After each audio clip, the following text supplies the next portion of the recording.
Hello, hello, hello, and welcome to today's episode of Her Version. This podcast is dedicated to sharing stories of struggle and triumph, a platform that allows individuals to tell their truth in order to inspire and uplift others. For those of you that are new to this podcast and like content like this, make sure you hit that subscribe button, follow, like, and share. I am your host, Sabrina Victoria. Let's jump right in.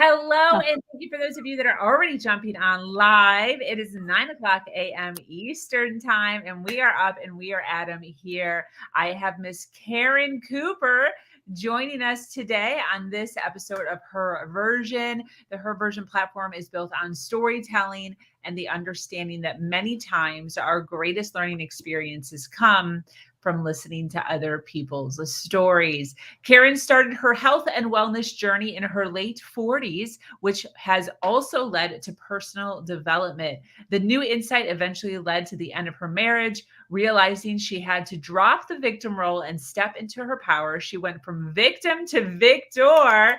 Her mission in life is now to help others level their health, mind, and finances. Welcome, Caren. How are you? Thank you, Sabrina. I am amazing. How are you? Yes.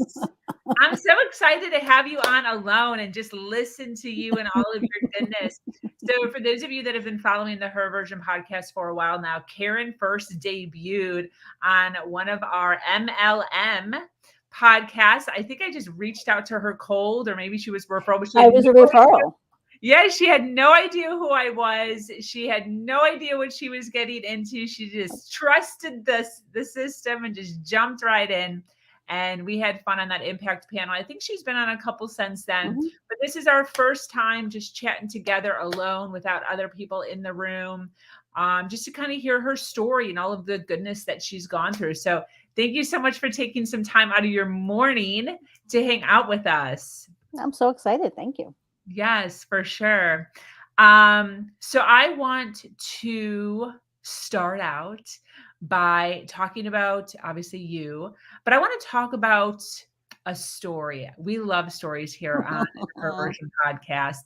And I'd love to ask you, when you think back over your lifespan from beginning till now, what would you say is the story that changed your entire life? Where was the pivot? And where did you learn? What did you learn? That's such a good question. First of all, let's just point out what a great question that is, like in general speaking. But you know what? I think later on, as a kid, you didn't realize anything. Like I was happy-go-lucky. I just lived my life. And recently, so in the last 7 years since I started my health journey and really dove into personal development, I think that's where things started to change. So I honestly think that's where things started to change because I never realized.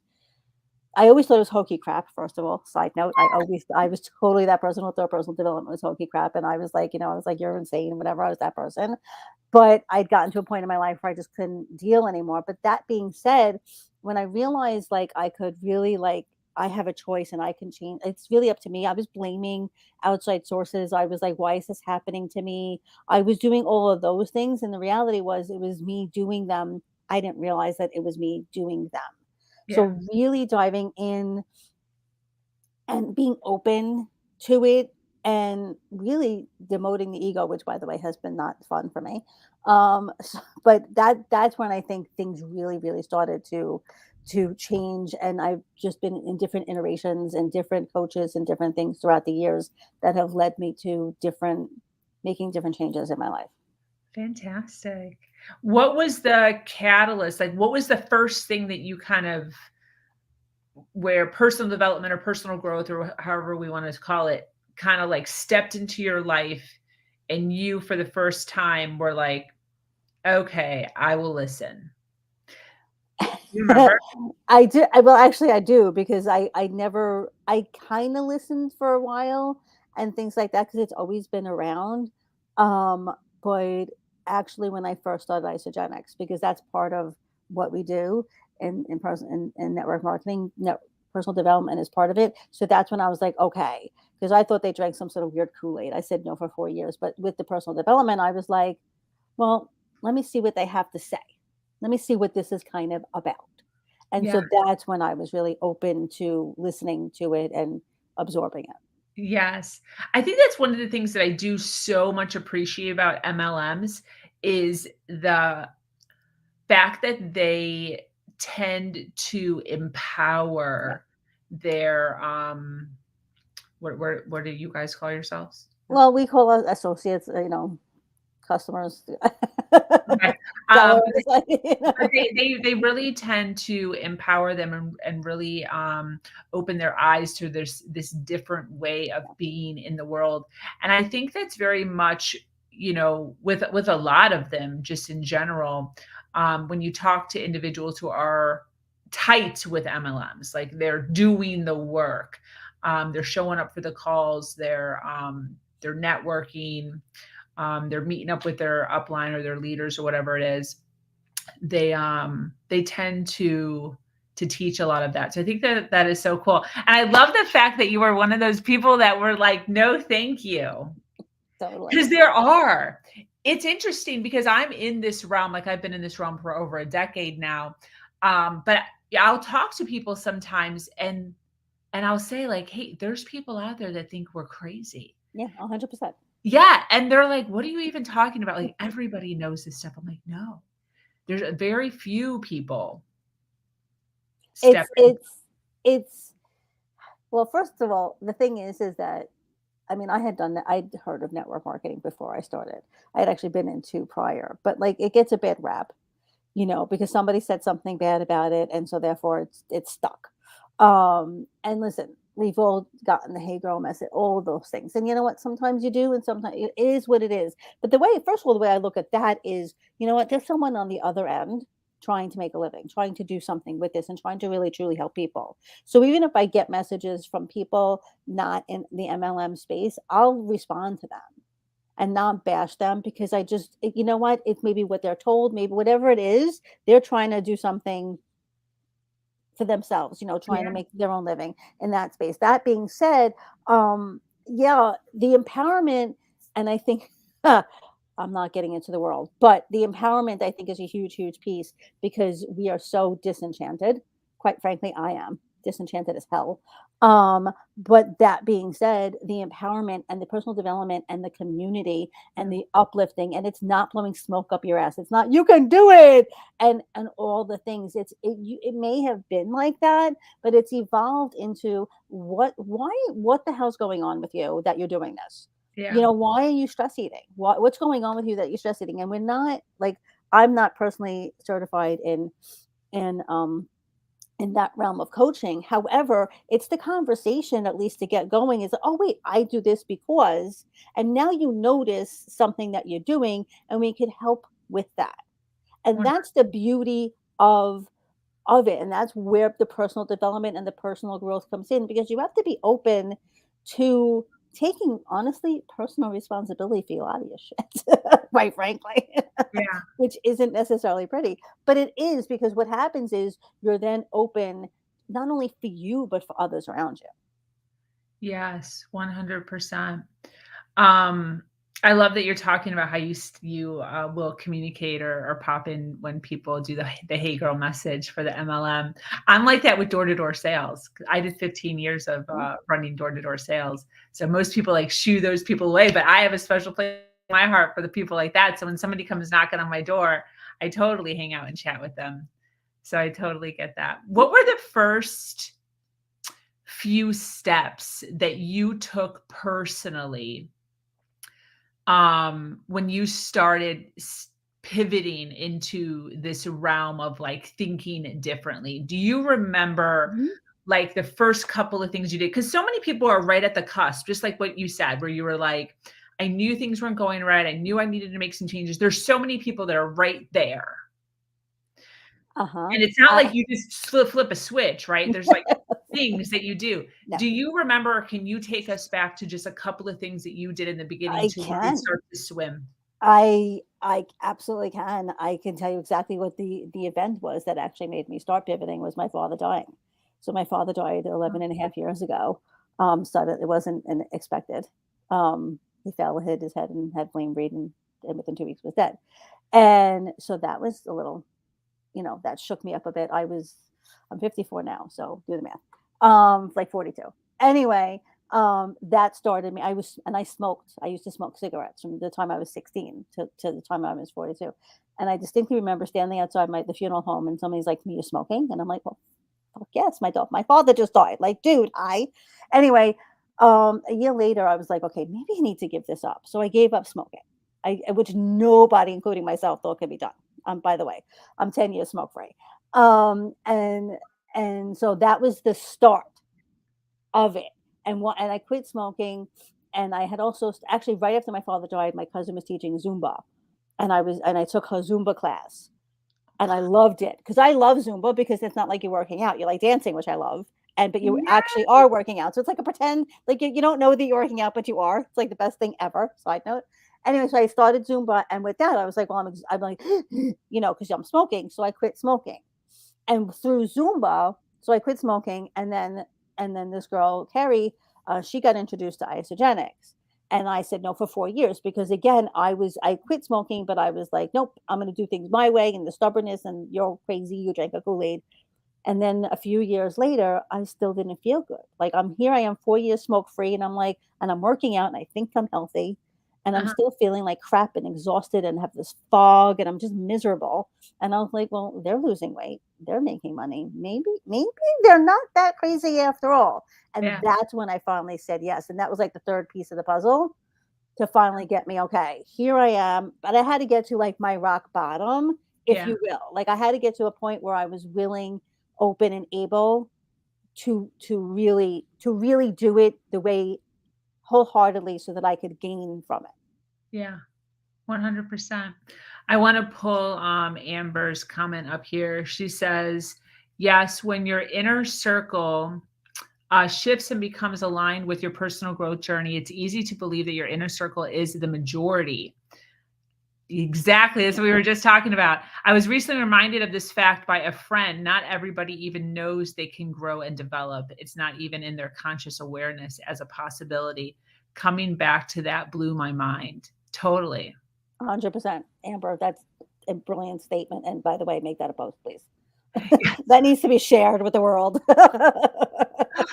Yes, 100%. And when you're in it, it's just like, when you're involved in anything. Like I think of, like, I've never watched Star Wars or Star Trek or any of that stuff. People who have will just start spouting things off as if like everyone knows all of the things and all of the characters or whatever it is. And there's a whole group of people that have no idea about any of Mhm, it. mhm. Um, so very, very similar, 100%. Well, I love that. I love that you quit smoking. Congrats. Yeah, thank Good you. for you. Yes, it was Are, Chantix. are you glad that you quit? It's so funny because now I smell people who smoke that I'm like, why didn't anybody? And but people did tell me, and I didn't care, and I didn't listen, and so and I can't believe I ever did it. Like I honestly can't believe that I ever did. I mean, I Wow. remember, oh my God, I was that. I mean, I wasn't the asshole like that would blow smoke in your face, but like I smoked when I got married 24 years ago, and then you could actually smoke in places, and nobody was going to kill you for it. And I was like, no, I'm having smoking at my wedding. Like, why wouldn't I smoke it? Both my husband and I smoked, so I was like, well, why would like? And there's literally a picture of me like holding my train and in one hand a cigarette. It's like Wow. it's like hysterical and yet sad at the same time. So yeah, I'm really glad that I did just because it was time. It was time. But again, that's the point. Like I just knew it was time, so I made the decision. And I think that's one of the pieces too, guys, is and you hear that and you think that's crap. And I get it, but at the same time it is a decision because that decision propels you to take the action. Yeah. How did you quit? Did you go cold turkey or like No, let's I see did what Chantix.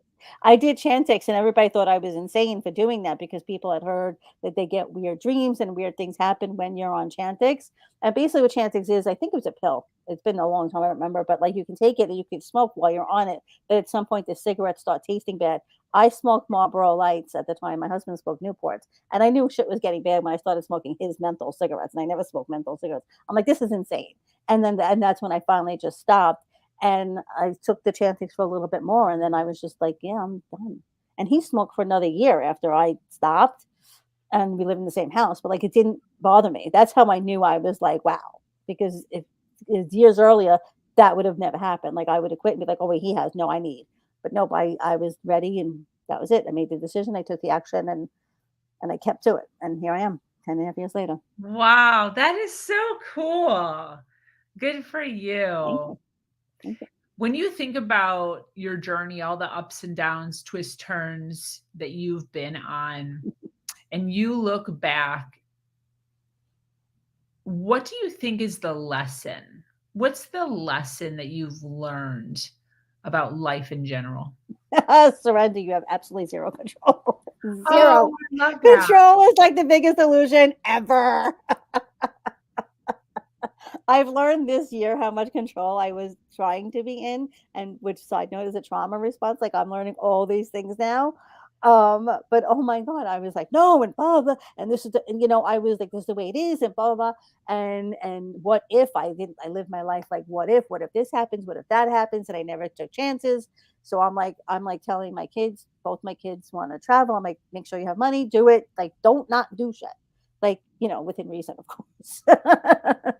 You know what I'm saying? Because I was the person who didn't, because I was always afraid of what was going to happen and I was trying to be in control. Fun fact, it's an illusion, it's crap, it's bullshit. Surrender. Everything works out for the highest good, even if in the moment it doesn't feel like it. Because there's going to be moments it sure as shit doesn't feel like it. Trust me Yeah. on that one. I know. Okay. But at the same time, yeah, surrendering and just letting things lie as they may, if you will, that's my biggest lesson this year. I mean, I just turned 54 and I learned that now. You can always learn, people. Just Yeah. saying. You can always learn. Yes. What's the difference between recognizing that surrender and we're not in control? What is the balance between that and then also taking control of your life and making things happen? Oh, that's a really good question. I like that Because one. I know who you are. I know that you have dreams, you have I desires, love you that have question. goals, you have things that you're working towards. So how do Yes. you balance that? How do you balance recognizing that you have to surrender, but then also planning stuff, moving, grooving? Well, planning, I think, and controlling are two different things. So Okay. planning is like we had a team meeting last night, and the leader CG was like, what are your intentions? What are your intentions? Actually, I have it right here. She said, "What are your intentions for the next 4 months, and what am I committed to doing each week?" Those were the questions she asked us at the end of our team call last night, and I think that's the difference because my intentions are, for example, I'm going to have a nice big team and I'm going to earn 6 figures and I'm going to impact some lives and other people are going to make money and get healthy and their lives are going to be impacted and eventually I'll have a beach house. That being said, that's my plan. So, for example, that's my plan. I'm going to reach out to maybe 5 people a day, for example. That's my plan. Now I'm going to decide to take action on that. So, picking up the phone and calling people, sending messages, having conversations. That's my intention. I can't control what's going to happen in between that. So control meaning that's what I'm planning on doing. Planning is just putting it out there, making a decision to do something. It's a decision. Whereas you're trying to control it. Okay, now I made the decision. Now these people need to do X, Y, and Z. That's control, Got it. in my opinion. Control is getting mad when it doesn't happen the way you think it's supposed to happen, which is Absolutely. what I used to do all the time. And that was being in control. So surrendering just means this is my intention. This is what I'm planning on do. Visualizing it, like I visualize making the phone call, picking up the phone, and whatever, and then being detached Yeah. from the outcome. So detachment is no control. Surrendering. Whatever happens, happens. Know that it happens for the highest good. And it's a practice. It's 1,000% a practice. And it's a daily practice. I do journaling in the morning. I do affirmations. I do meditation. I do a lot of things to keep this practice going. I'm reading Codependent No More. Like I'm doing all the things, the work, because there's work involved to let go and surrender, as crazy as that sounds, by the way. So I think that's the difference. I love it. Totally makes sense. And I think that's a great way to explain it to individuals who are, because that is kind of confusing. It is kind of contradictory, but great way to really break that down for people. What was one of the limiting beliefs that you've had to let go of in order to step into this new persona that you're building for yourself? There are many. There are many.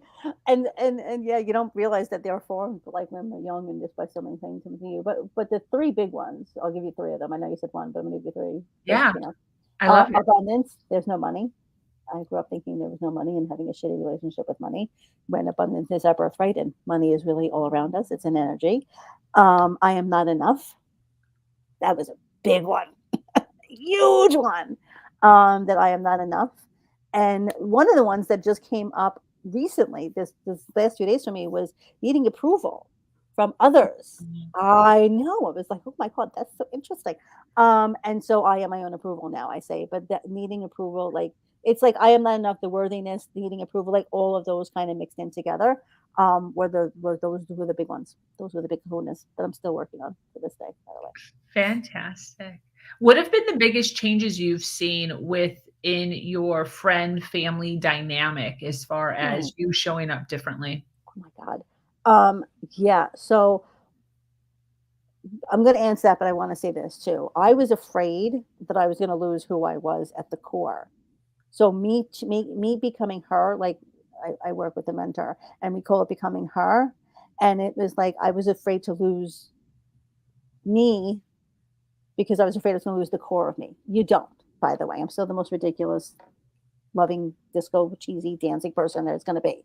That doesn't change. So your core doesn't change when you become a different version of you. I just want to point that out, guys. But what changed? I stopped dealing with a lot of crap. And that started also when I started isogenics too. But like, I realized it's most important what you're putting in your mind as much as what you're feeding your mouth too, right? And so I started losing friends. And it wasn't like we're not friends anymore. It was just people just started, I just started because I didn't want to be around the bullshit anymore. I just didn't. I was surrounding myself with people who complained a lot, played the victim card a lot, and I didn't want to be around that anymore. And I just started gravitating towards people who uplifted me and took responsibility and things like that. So that was a big change for me, and I lost a lot of friendships, long ones, because of it. But you're not losing things as we focus on the loss, but really we're what's the empowered version of that story? So what are we gaining from that? That's the first thing. And the biggest change of all was my family dynamic. My husband and I had been unhappy for many years, and neither one of us had the balls to pull the plug. And finally, I mean, it was a few years that we were both unhappy, both. And in March, we pulled the plug. We pulled the plug on the marriage, and that was the biggest. But the beauty of us waiting, if you will, was that we knew it was time. Yeah. So like there was no, it was literally a conversation. Like I'm not even joking. It was like, yeah, we're done, and yeah, this is it. And I'm like, by the way, we have a daughter graduating college in May. And I'm like, there's no reason for us to hate each other. Like we have kids together, so we're gonna be in each other's lives whether we like it or not. Like, and there's no reason she's in Delaware. I'm like, I don't want you to leave her house at 12 and me show up at 12:30. That's stupid. It's like ridiculous. Like, whatever. And so our marriage is very, the ending of our marriage is very amicable because there doesn't need to be any drama that's involved in it. And so that was a big change too, because of the personal development. The question Tracy Litt, who I work with, asked was, well, what are you guys putting up with? Like, it wasn't towards me specifically. It was in a group. And I was like, oh shit. Which I thought, like, so that's a great question. Like, what are you putting up with? Like, what are you tolerating? And I was like, oh, it took me a while, but that was like the biggest change. Yeah. for me. Yeah. I think that's one of the most powerful questions that I ask my clients when we first start working is, what are you putting up with? What are the top 5 things you're putting up with in your life right now? And it's funny because people will look at you like, what are you even talking about? And then they think on it for a few more seconds and then they're like, oh, no shit. Yep. That's where the Yeah, radical person because responsibility comes in. yeah, because it becomes so like habitual. Right. It's just Exactly. normal. But when you Right. really sit and think about it, you're like, holy crap, like I am putting up with some bullshit in my life right now. So it's pivoting out of that or just pivoting Right. in general, whatever that means, but making those, changes in order to move forward. We get Right. stuck in like this lull of mediocrity so much. 100%. Oh yeah, totally. And we don't realize a lot of times because we don't realize we also have the limiting beliefs, right? So it's like, well, this is just the way it's supposed to be. Yeah. And that's what we think for the longest time. And then maybe you get to the point like I did or others do where you're like, well, maybe there is more. And that's the other thing. We're like, oh well, asking for more bullshit. I call bullshit. Ask for the whole fucking world, guys. Yeah. Ask for it. Because when you ask for shit and you actually work towards it, it's gonna be given to you. Yeah. Just saying. And we're all allowed it. We're all allowed abundance. We're all allowed to have whatever it is our heart's desires. All right, Yeah. I'm off my soapbox now. Yeah, for sure. I think sometimes people forget that as new people are coming into the world, other people are going out of the world. Yes. So there's enough. Like it Yeah. isn't like there's just more and more and more people coming in and now we're like spread thinner and thinner and thinner.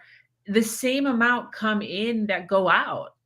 So there's always this consistent abundance that's in and among us. It's just whether or not you are courageous enough to Yeah. ask. And it's also, I had the lack mindset too for a long time because we don't. The lack mindset is there isn't enough. And I had that for a long time too. So I understand where it comes from. But like when you pivot and flip the switch and realize there is enough, then it's literally I'm going to start singing a hole in the world, but I'm not going to bore you with my singing. But um I am that person who knows like 80% song lyrics, but can't remember why I walk into a kitchen, which thank God we have a brain boost. But anyway, Right. but it's a whole different world because the whole thing of attracting what you focus on, you find, you're like, yeah, whatever. But it's true. So here's a challenge I'm gonna give you, even okay. And this is one thing we did in one of my groups too. Okay, focus. What is it you're going to focus on today? Is it pink flowers? Is it red cars? Is it something? Pick one thing that you want to see throughout your day, and tell me how many times you see that thing. Trust me when I tell you it's going to be multiple times. I'm just saying. Yeah. Let you in on a little secret. Yeah. What you focus on for sure. Yep. Yep. Um, are you one of those people that just breaks out into song when you hear like somebody say, 1,000%. And I start dancing in ShopRite because ShopRite plays amazing songs, FYI. I am that person who'll just break out into dance for no goddamn good reason. I And my love kids it. hated it. Like when we would go food shopping and like ShopRite would like break out with like Barry Mount or whatever. ShopRite plays amazing songs here in Staten Island. They play phenomenal songs. And I'll just like, Oh, that's just like, great. stop it. Stop it. But I realized too, that my dad was a lunatic. He was insane. He would like I would come home, he'd be in like gorilla suits. Like when my kids were little, they're 21 and 16 now, he would come, they would come in from Brooklyn and he'd be in like a Rasta hat. Like he was insane, my father. And I used to hate it. And then as I got older, I kind of appreciated it and it was still embarrassing. And then I'm like, oh shit, that's me now. That's Oh, I totally me now. love I dance that. live on social media once a week. I Yeah. literally do my dance breaks on social media once a week. I used to do it every day a few years ago. So That's I'm one of those people. Fun, that's the other thing. It's not that damn serious. The fun has to be involved in my life somehow, some way, shape, or form. yes. Oh, I love that. So cool. My ex's mother would do that. Like you would, if not necessarily to songs in stores, but even if just somebody said something, that was like a lyric in a song, and she would just just sing out loud, like dead silence, just sing out loud. And then it was even hilarious, more funny, when her and her sister, so like my ex's aunt, would be in the same room, like during the holidays or whatever. Both of them simultaneously would break out into a whole song and dance. It was the craziest thing I had ever seen, but so much fun. Yes. There's Well, so much 'cause fun in music. that's the thing. Music is such Yeah. an amazing release. Yeah. Such an amazing release. Yeah. And I heard somewhere the other day too about music is that, sometimes people can't remember what they did 10 years ago, but when you hear a song, you can remember exactly what you were doing when you heard that song. That's Yeah. how powerful music is, people. Yes. I have songs like that. I have songs like that that I love listening to, and then songs like that I don't like listening to because they bring up like bad stuff. Those listen, I'm 54, so power ballads in the 80s were the thing, man. Yeah. Those were like Chicago, Uh-huh. Chicago 16, 17, Chicago had pretty deep, and especially right after my husband and I decided to separate, I was like, why is every goddamn song about love or breaking? What the hell? Yeah. And now I can listen to it differently, but Yeah. some of those ballads, man, yeah, those will make you cry. Yeah. For sure. Go What's some ahead, answer. what's some advice you'd give to women listening either live or on the replay here, um, who are just struggling? They're struggling mentally, emotionally, not quite into personal development, don't really understand the whole brouhaha of it.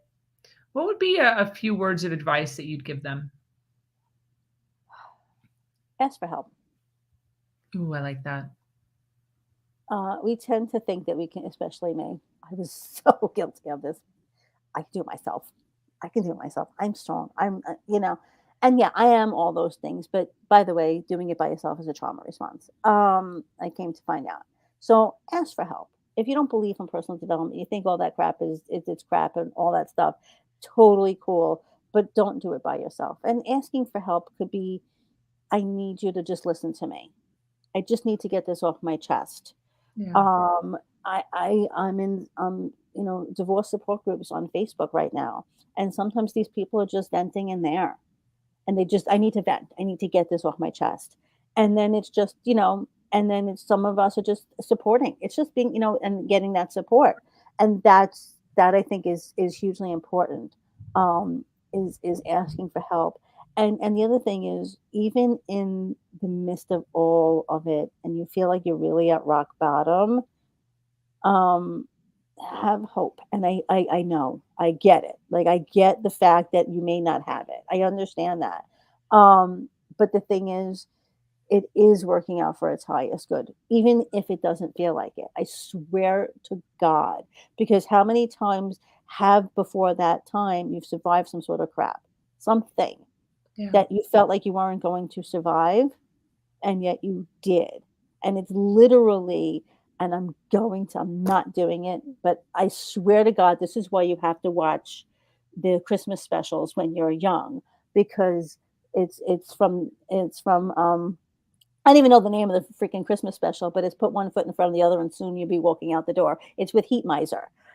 So look that one up, Google that one. But I think it's a year without Santa Claus. But this is why, because put one foot in front of the other and soon you'll be walking out the door. And that's the thing. So when you're struggling and when you're like, shit, I don't know what to do, just put one foot in front of the other. Just, I'm gonna wake up today. And you don't even have to plan your day. I'm just gonna wake up and function. Yeah. That's the beginning. I'm putting one foot in front of the other.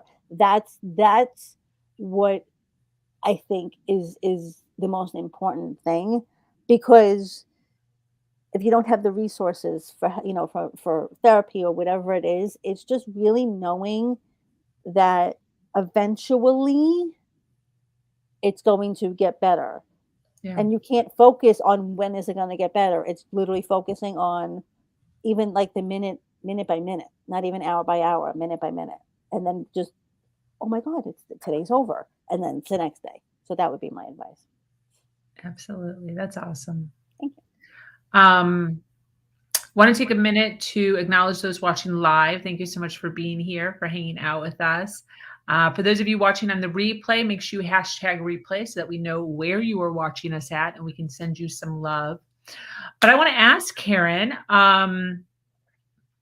we've dabbled a little bit, kind of tippy-toed over what you do and what you stand for, how you're helping all the humans. So I'd like for you to kind of dive into that, what you do for your business, how you help us, and where people can find you. So I am partnered. That was the word I was looking for earlier. See, I partnered with a health and wellness and beauty company named Isogenics. They've been around for 20 years and they really care about what they're putting out to people. And I was that type of person who really didn't like, I'm like, ah, whatever, I don't care what's in things. But I think it's important that they do, that they care about what they're giving to people and their customers. And it's a really, really, really awesome community and network of people. Side note, I mean, that network marketing has an amazing, amazing um, community in and of itself, like just network marketing in general. I just want to, I just want to say that. So it's an amazing thing. So what I do with my business is I help transform people's lives. I mean, honestly, that's what I do. So if you're looking for health and wellness, I'm your gal. You want to lose some weight. It's the time of year. Oh my God, January 2nd, I'm going to lose weight. Yay! You don't have to. By the way, last week was my birthday. Totally had Carvel ice cream cake and it was no worse for wear. That's the beauty of what I do. So I help you live a healthy lifestyle. I help you with weight loss. I help you with collagen. I help you with skincare. We have over 180 different products. So I help you with a lot of things. So just call me and we'll chat about your goals separately. But I help transform people's lives. And what I mean by that is number one, it's a healthy lifestyle. It's not about deprivation. It's not about, oh my God, I started to do something bad. It's not about that. It's about having your cake and eating it too and getting off that diet hamster wheel and just being um it's a marathon, not a sprint. It really is. That's what it is. You're going to always have a healthy lifestyle. It's always going to be there because we all ate the things on Thanksgiving. But here, I have the tools in which to not have to worry about, oh my God, I can't fit into jeans and do the hanger thing. That being said, I also, right, remember the hanger thing? Um, we all did that too in the 80s. We would put on tight jeans and zip them up with the hangers. But I teach people also, um, it's about mindset. So we would talk about a lot about personal development in today's podcast and everything like that. And that's the thing too. So personal development is $1,000, 100% a piece of it, because it is really also about what you're feeding your mind. It's not just, oh my God, let me eat healthy, let me balance the foods, let me do this. It's really like reading books, listening to podcasts like this one, joining her version mastermind. Shout out to the mastermind. Doing, so people, losing friends, gaining, gaining new friends and gaining different perspective and things like that. So that's all encompassing. And my favorite thing is when people say to me, I can do this and I couldn't do it before. Like that is my favorite thing about what I do. And then the other part about what I do is sharing it. So you can earn money by what I do. So I help people transform their finances also, because we share everything, good, bad, or indifferent, no matter what. So I don't care. you'll think we don't, but we really do. And so you don't have to. It's not, oh my God, you take isogenics and you have to share it. It's not like that. But if you love it and you want, and people are noticing what you're doing, like, hey, what are you doing? You want to make an extra, you go to that mailbox, you hate the freaking bills that are coming in, you're pissed off about it. It could be as little as that. It doesn't have to be this big, big, big production. Like a lot of people think, oh, just these people make money and all those things. So that's what I do. And I'm really, really passionate about sharing this in general, just in general speaking. But my um, biggest passion right now is helping women who are working, who maybe are like, shit, I want to earn, I want to feel good, because as moms, we don't tend to put ourselves first, and we should, quite frankly, because when you do, we can actually put everybody else first. Side note, I know you didn't ask, but I'm going on a soapbox and I'm sorry. Actually, I'm not. I'm not going to apologize for being on my soapbox because this is important for you guys to listen. Okay. I'm a mom. My kids are 21 and 16. When I started, I was freaking exhausted and I didn't put myself first, and I did for everybody else but me. And the fact of the matter is, when I started taking isogenics and when I started feeling good about me, what I was putting in my body and how my body felt, I was like, oh, and I could do for everybody else because I was filling my own cup. So just don't, oh, it's not selfish. It's not. Thank you. I'm going to be done with that. But I'm really passionate, especially now with everything going on with COVID and all the shit going on in this world. Mom's like, what the hell am I going to do with my kids when we were online and everything like that? And I had to go back to work when my daughter was 10 weeks old, post 9/11. She was born right before 9/11 happened. I live in Staten Island. It sucked. I'm not even going to sugarcoat it. It absolutely sucked leaving my 10-week-old in a daycare center thinking she was going to call the woman who owned it mom. Wow. So, and I shit you not, that was true for me. That was my story. Okay. And even though she's 21 years old now, I remember, like, I can visit, I can feel it. Yeah. I can feel that guilt. I can feel all of that. And so I'm really, really, really passionate about showing women that this could be a vehicle for them. And even if they start now and start earning a little bit of money for extra, whatever it is, to show them, hey, you can put yourself first. You can feel good. You can do things you couldn't do before. And hey, if you don't want to be outside, even if you're working from home, but it's a way for you to make your time freedom, meaning you can set your own hours and you don't have to worry about calling into somebody. That's what I do. I love it. Absolutely. For those that are resonating with all the goodness you're sharing, where can people find you online? So if you see up top my name, because my name is spelled phenomenally funny. No, I'm kidding. I love my name. I hate the way it's spelled. I'm not gonna lie.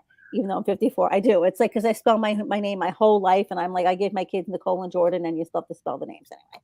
Drives me nuts. But anyway, that being said, you're gonna find me. So there's my website for isogenics up there, but my social media is my name. So it's Caren Cooper 1123 is my Instagram, and on Facebook it's Caren Shagren Schagren Cooper on Facebook, where you can find me as well.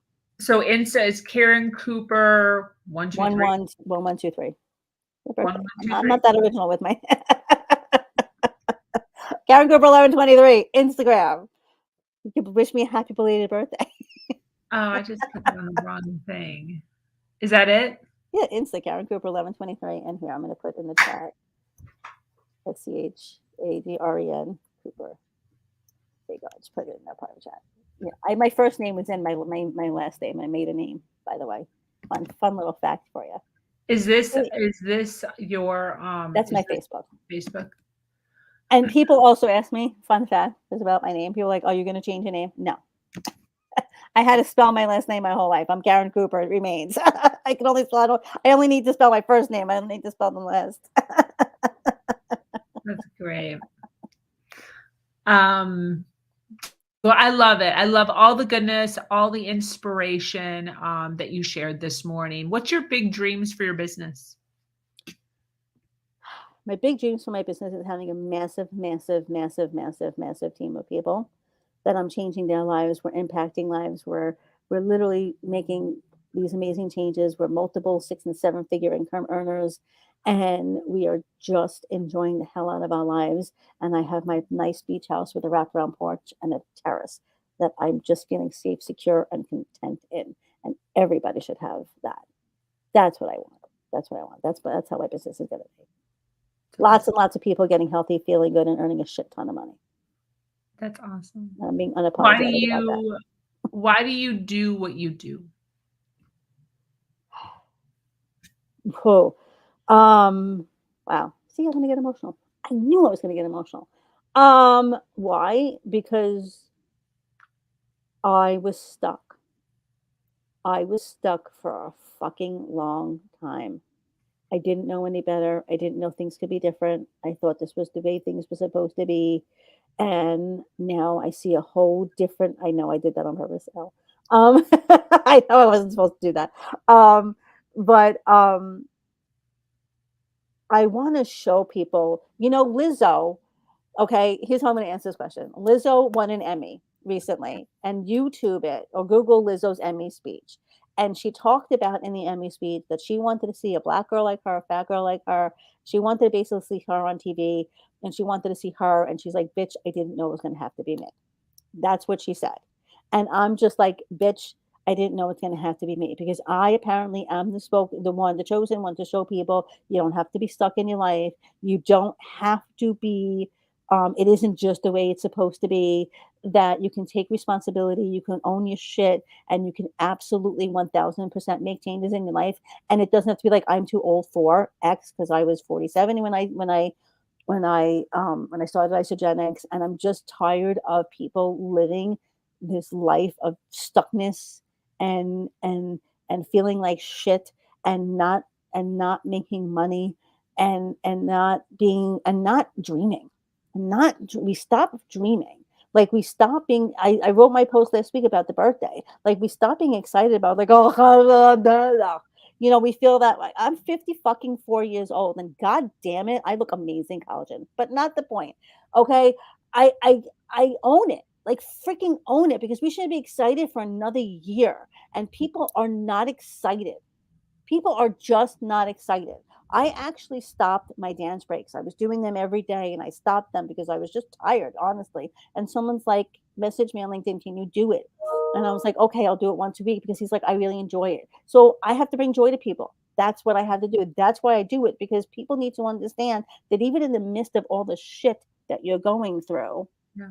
even in the midst of all the shit, you don't pretend it's not happening. You feel the feelings, you go through it and do all the things for that. But there can be fun, there can be happiness, there can be all these other things going on. And apparently I'm the one who has to tell all these people these things. So that's why I do what I do. Isogenics is amazing in it, but it's my vehicle. It's my vehicle to be on this soapbox to show people, listen, MLMs aren't bad. Be open to the conversation, not just mine, but any of them. There's a lot of them out there right now. Okay. And it could be anything you want it to be, and you can be anything you want to be. Why the hell are we listening to all the crap that's going on in the world telling us we can't? It's Yeah. bullshit. Yeah. So that's why I'm here, apparently. I love it. And to keep disco infused, because I dance to my disco songs, and to keep disco alive, apparently. I love it. That's awesome. Well, I so appreciate you being here. I so appreciate you sharing some of your journey and insights into the world of personal development. You are definitely a testament for those that are on the cusp, that they're kind of like hanging out in the Barnes and Noble section, looking around. So I love that. I love your vulnerability. I love that you were open and honest about that. Any closing thoughts as we wrap up here?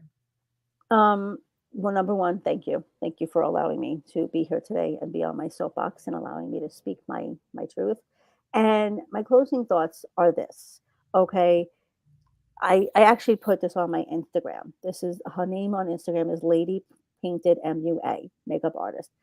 Look her up. She's amazing. So I'm not going to take any credit for this, but I just posted this, but she was like, it's the time of year where we think about what we've lost and what things that we haven't done. It's the end of the year, and we're gearing up, and nope, I'm going to do different this year, whatever. And just think about all that you've actually done. Think about all the things that you've done this year, whatever it is, even if you just got to this point. So stop focusing on. I had a conversation yesterday with even Elle in our mastermind group, and then she was like, maybe, I had focused on the negative on something, and she changed the perspective for me. She's like, well, maybe it was supposed to be a positive, and maybe this was the way it's supposed to be. So instead of focusing on the negative, what's the empowered version of the story? Yeah. What's the empowered version of the story? And that's what you got to focus on. Absolutely. I love that. Fantastic. Well, I so appreciate you being here. I so appreciate you taking some time out of your early morning, to hang out with us today. For those of you that are watching live and still hanging out with us, thank you for taking us all the way to the end. For those of you watching on the replay, like I said, please hashtag replay so we can send you some love. Those of you that resonated with Caren and all the goodness that she shared this morning, make sure to connect with her on social media. Her Facebook is right below my face area there. Let me see if I can pull up her Instagram one more time somewhere here. Where is it? Here it is.